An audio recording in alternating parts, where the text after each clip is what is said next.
Sometimes I think she's okay, and then again I think she's not. So I'm sure if she could, she would have already contacted us.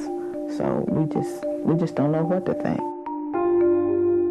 Dr. Cherryl Pearson was reported missing in January of 2002. I firmly believe that there's someone, or maybe more than one person, out there who knows something about this. She was 37 years old, around 5 feet 6 inches tall, and weighed about 160 pounds. The mystery of Dr. Pearson's sudden disappearance may be tied to what police found in her car and to a telephone call made to her home in the early hours of the morning she disappeared from a payphone at a Citgo gas station about a half a mile from her home. The call went for about 2 minutes, a little less than 2 minutes. We have no way of knowing what happened in that phone call. January 4th, 2002. It is the last time Dr. Cherryl Pearson's family would hear from her. Cherryl called family members from a Grizzlies basketball game that Friday night.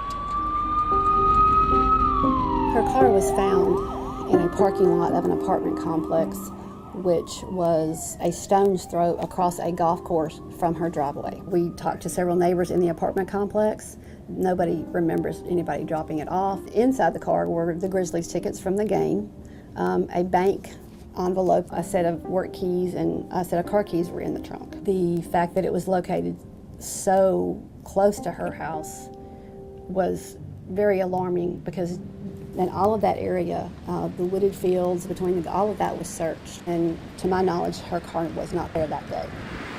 Also troubling to police is what they did not find in the car. No fingerprints. The car had been wiped clean, leading to foul play. Yes.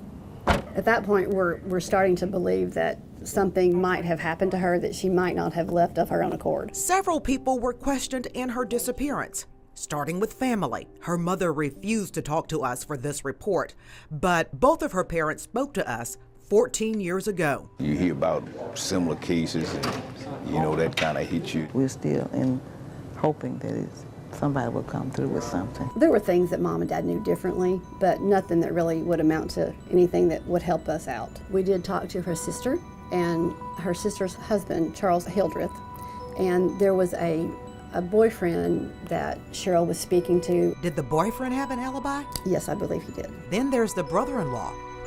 A brother-in-law that had a charge of bank robbery against him. Yes, ma'am.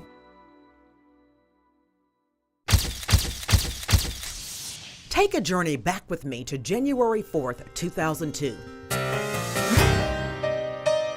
It is the last time Dr. Cherryl Pearson's family would hear from her. Pearson called family members from a Grizzlies basketball game that Friday night, and a telephone call was made to her home in the early hours of the morning she disappeared from a payphone at a Citgo gas station about a half a mile from her home. Bartlett police interviewed several people in Pearson's disappearance. They talked to her brother-in-law, Chuck Hildreth, several times.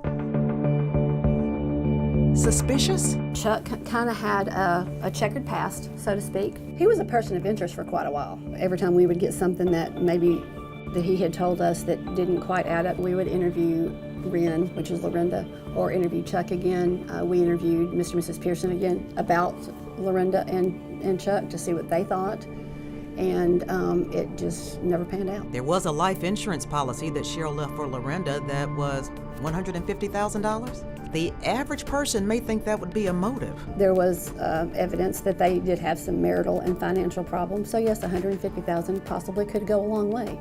But it was my understanding that that money was to go to Lorinda for the children. Did Chuck have an alibi? Chuck did provide an alibi. If he said he was at a store and we pulled a video, he may have been there. The time may have been off. So we did do our best, including making a couple of trips to out of town where he said he went, to try and verify that he was actually where he said he was. Chuck was cleared, and no charges were ever filed against him.